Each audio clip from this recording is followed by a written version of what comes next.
Bonjour à tous et bienvenue sur ma page Un Nouvel Envol.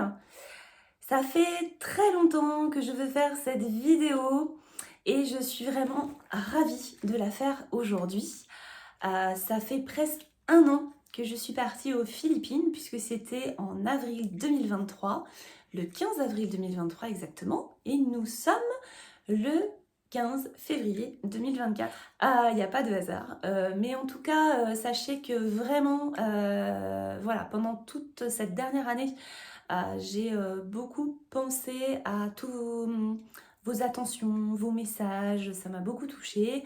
Vous avez été nombreux à me demander des nouvelles. J'ai été un petit peu absente et justement, l'objectif de cette vidéo, c'est de vous expliquer un petit peu ce qui s'est passé pour moi cette dernière année depuis ce voyage et puis vous expliquer aussi pourquoi je n'étais pas forcément très présente.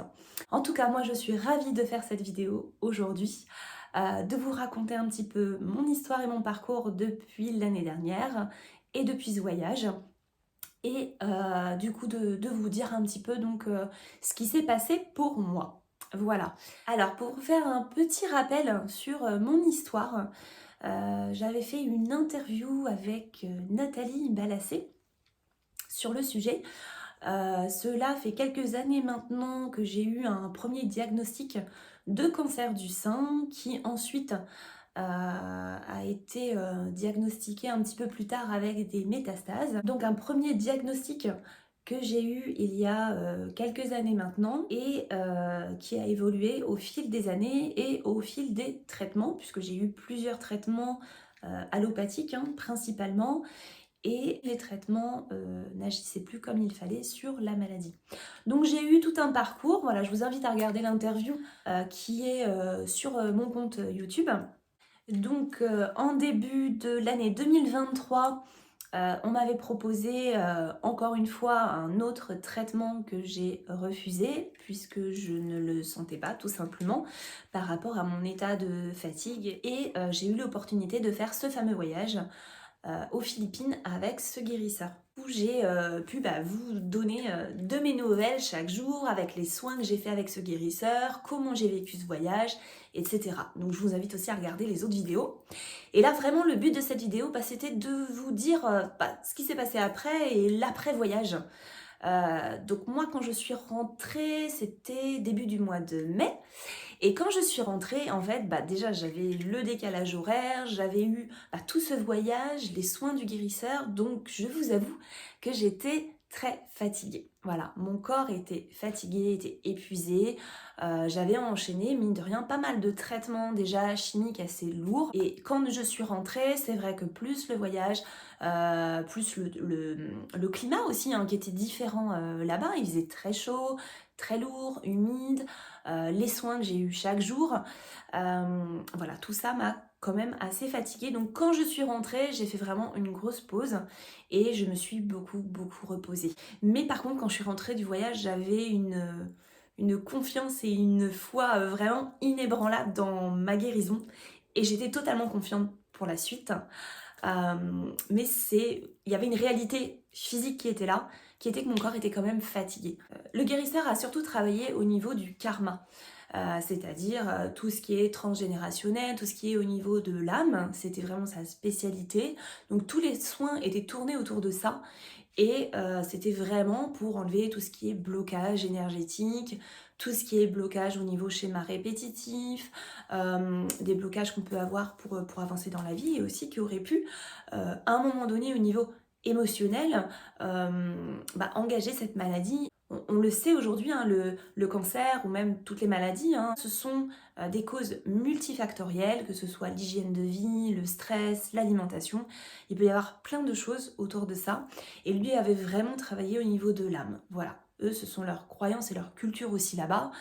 C'est de libérer l'âme de tous ces blocages, de libérer cette énergie, de pouvoir ensuite avancer dans sa vie. Donc moi j'ai vraiment senti ça, et quand je suis partie de là-bas et quand je suis revenue en France, j'ai vraiment gardé cette énergie, cette confiance et cette foi dans le fait que je pouvais guérir de cette maladie. Je vous avoue que je suis encore sous médicaments chimiques, de la médecine traditionnelle, mais je fais aussi bien d'autres choses à côté. Donc ça, je pourrais vous en parler un petit peu plus tard. Donc je continue la suite par rapport au voyage. Donc comme je vous le disais, j'étais assez fatiguée quand je suis rentrée. J'ai beaucoup dormi, j'avais vraiment besoin de lâcher prise et de me recentrer sur moi, ce qui fait que forcément je n'avais pas donné déjà beaucoup de nouvelles à ce moment-là.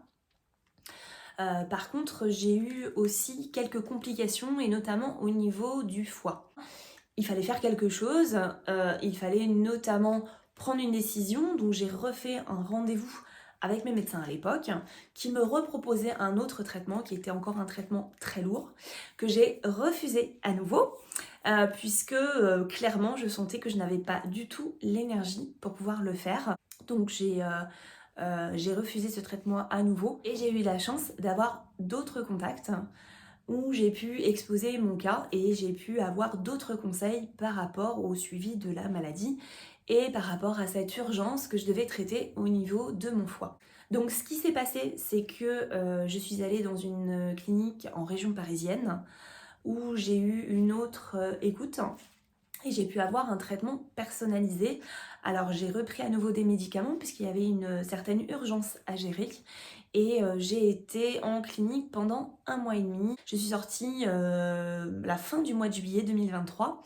J'allais beaucoup mieux, mes analyses de sang étaient bien meilleures. Et je retrouvais vraiment l'énergie que je pouvais connaître dans mon corps et j'étais toute confiante dans la poursuite de la guérison. Autre étape, au mois d'août, j'ai une tache qui apparaît au niveau de mon œil gauche et je prends rendez-vous donc auprès d'un ophtalmo pour voir ce que c'est. Et là, on me dit que c'est une infection et j'ai dû avoir un traitement assez lourd d'antibiotiques et d'antiviraux. Donc j'ai été suivie, je suis retournée en hôpital pour pouvoir gérer cette infection. Donc c'était pas du tout prévu et c'était pas du tout ce à quoi je m'attendais. Donc ça a été un moment assez difficile pour moi puisque je retournais à nouveau à l'hôpital et ça a été pris en charge et géré. Sauf que quand je suis rentrée et que je devais continuer ce traitement antibiotique, en fait ça m'a apporté pas mal de complications puisque la maladie a à nouveau évolué.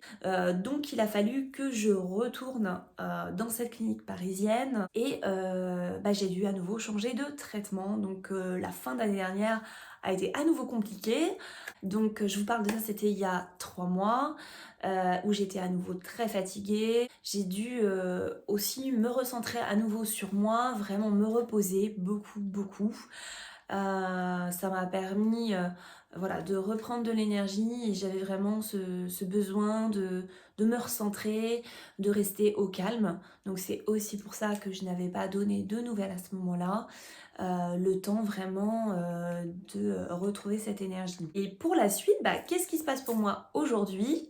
Donc vous le voyez, je vais mieux, je suis toujours sous traitement médical que je continue mais qui est entièrement personnalisé et qui est beaucoup plus léger que ce qu'on pouvait me proposer auparavant, donc qui me convient aujourd'hui et qui est une sorte de béquille qui me permet d'aller mieux chaque jour, en complément bien sûr de ce que je peux faire à côté. Ça peut passer par l'alimentation, mais ça peut passer aussi par le psychologique, par moins de stress, par le fait de me reposer, toujours d'écouter mon corps, beaucoup.